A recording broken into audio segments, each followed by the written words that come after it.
Hi ಎಲ್ರಿಗೂ ನಮಸ್ಕಾರ. Welcome back to my youtube channel Savinenapu. ಇವತ್ತು ನಾನು ರಾಮನವಮಿ ವಿಶೇಷವಾಗಿ ನೈವೇದ್ಯದ ರೆಸಿಪಿನ ತಿಳಿಸ್ತಾ ಇದ್ದೀನಿ.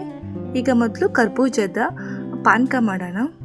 ಇಲ್ಲಿ ನಾನು ಒಂದು ಅರ್ಧ ಬಟ್ಲಷ್ಟು ಬೆಲ್ಲನ ತುರಿದಿಟ್ಕೊಂಡಿದ್ದೀನಿ.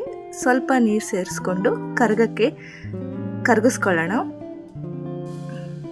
ಸ್ವಲ್ಪ ಇದು ಕರಗಲಿ. ಅಷ್ಟರೊಳಗೆ ಕರ್ಬೂಜ ಹಣ್ಣನ್ನು ಕಟ್ ಮಾಡ್ಕೊಳ್ಳೋಣ. ಈ ಬೇಸಿಗೆಗಂತೂ ಕರ್ಬೂಜ ಹಣ್ಣಿಂದು ಪಾನಕ ಜ್ಯೂಸು ತುಂಬ ಒಳ್ಳೆಯದು. ಈಗ ನೋಡಿ, ಇದನ್ನು ಈ ಒಳಗಿನ ಬೀಜ ಎಲ್ಲ ತೆಗೆದು ಸಪ್ರೇಟ್ ತೆಗೆದಿಟ್ಕೋತಾ ಇದ್ದೀನಿ. ಬೀಜನ ಬಳಸ್ತಾ ಇಲ್ಲ ನಾನಿಲ್ಲಿ. ಈಗ ಒಳಗಿನ ಹಣ್ಣೆಲ್ಲ ತೆಗೆದು ಒಂದು ಬಟ್ಲಲ್ಲಿ ಹಾಕೋತಾ ಇದ್ದೀನಿ.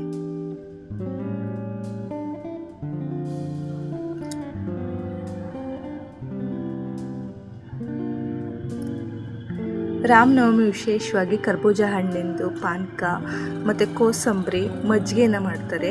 ನಾಳೆ ರಾಮನವಮಿ ಇರೋದ್ರಿಂದ ವಿಶೇಷವಾಗಿ ಈ ನೈವೇದ್ಯಗಳನ್ನ ರೆಡಿ ಮಾಡಿ ರಾಮನ ಪ್ರೀತಿಗೆ ಪಾತ್ರರಾಗಿ ಅಂತ ಹೇಳ್ತಾ ಇದ್ದೀನಿ. ಇಲ್ಲಿ ನೋಡಿ, ಇವಾಗ ಹಣ್ಣನ್ನು ಒಂದು ಸತ್ತು ಮಿಕ್ಸಿ ಮಾಡ್ಕೊಂಬರ್ಬೇಕು. ಈಗ ಮಿಕ್ಸಿ ಮಾಡ್ಕೊಂಬಂದಿರೋ ಹಣ್ಣನ್ನು ಬೆಲ್ಲದ ನೀರಿಗೆ ಸೇರಿಸ್ಕೊತಾ ಇದ್ದೀನಿ.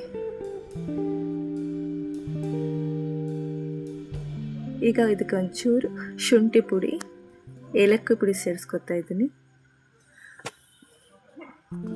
ಒಂದು 4 ಮೆಣಸಿನಕಾಳನ್ನು ಜಜ್ಜಿ ಹಾಕ್ಕೋತಾ ಇದ್ದೀನಿ. ಈಗ ಕೊನೆಯಲ್ಲಿ ಕರ್ಬೂಜ ಹಣ್ಣನ್ನು ಸ್ವಲ್ಪ ಕಟ್ ಮಾಡಿ ಎತ್ತಿಟ್ಕೊಂಡಿದ್ದೆ, ಅದನ್ನು ಇವಾಗ ಸೇರಿಸ್ಬಿಟ್ರೆ ನಮಗೆ ಕರ್ಬೂಜ ಹಣ್ಣಿನ ಪಾನಕ ರೆಡಿ ಆಗಿಬಿಡುತ್ತೆ.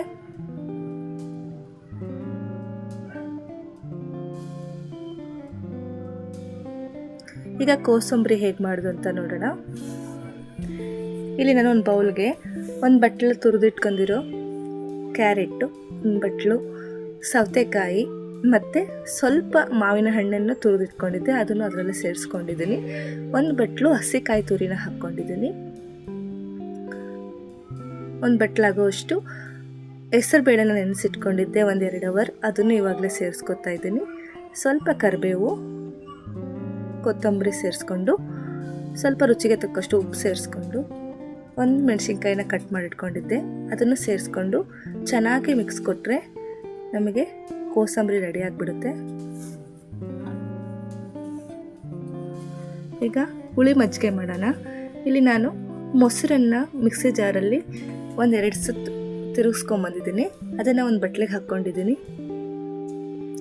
ನಮಗೆ ಸ್ವಲ್ಪ ಮಿಕ್ಸಿ ಜಾರ್ನ ತೊಳೆದು ಹಾಕ್ಕೊಂಡಿದ್ದೀನಿ. ಅದಕ್ಕೆ ಸ್ವಲ್ಪ ಕೊತ್ತಂಬರಿ, ಕರಿಬೇವು, ಸ್ವಲ್ಪ ಜೀರಿಗೆ ಪುಡಿ ಸೇರಿಸ್ಕೊತಾ ಇದ್ದೀನಿ.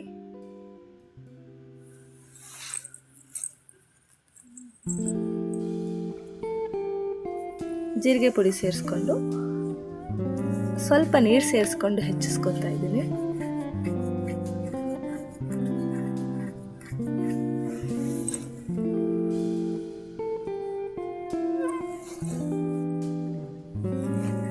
ನೋಡಿ, ಇವಾಗ ನಮ್ಮದು ಹುಳಿ ಮಜ್ಜಿಗೆನೂ ರೆಡಿ ಆಯಿತು.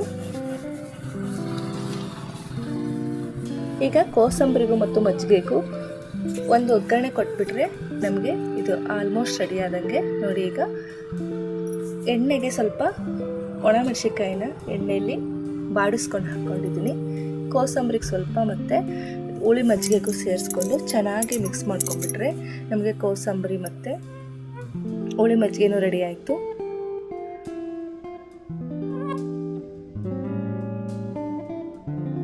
ನೋಡಿದ್ರಲ್ಲ, ರಾಮನವಮಿ ವಿಶೇಷವಾಗಿ ಒಂದೇ ವಿಡಿಯೋದಲ್ಲಿ 3 ನೈವೇದ್ಯದ ರೆಸಿಪಿನ ತಿಳಿಸ್ಕೊಟ್ಟಿದ್ದೀನಿ. ಇಷ್ಟ ಆದರೆ ನೀವು ಈ ನೈವೇದ್ಯಗಳನ್ನ ರಾಮನಿಗೆ ಅರ್ಪಿಸಿ ರಾಮನ ಕೃಪೆಗೆ ಪಾತ್ರರಾಗಿ ಅಂತೇಳಿ ಎಲ್ಲರಿಗೂ ರಾಮನವಮಿಯ ಶುಭಾಶಯಗಳನ್ನ ತಿಳಿಸ್ತಾ ಈ ವಿಡಿಯೋನ ಮುಗಿಸ್ತಾ ಇದ್ದೀನಿ. ಇಷ್ಟ ಆದರೆ ಪ್ಲೀಸ್ ನನ್ನ ಚಾನಲ್ನ ಸಬ್ಸ್ಕ್ರೈಬ್ ಮಾಡಿ, ಲೈಕ್ ಮಾಡಿ, ಶೇರ್ ಮಾಡಿ, ಕಮೆಂಟ್ ಮಾಡಿ. ಧನ್ಯವಾದಗಳು.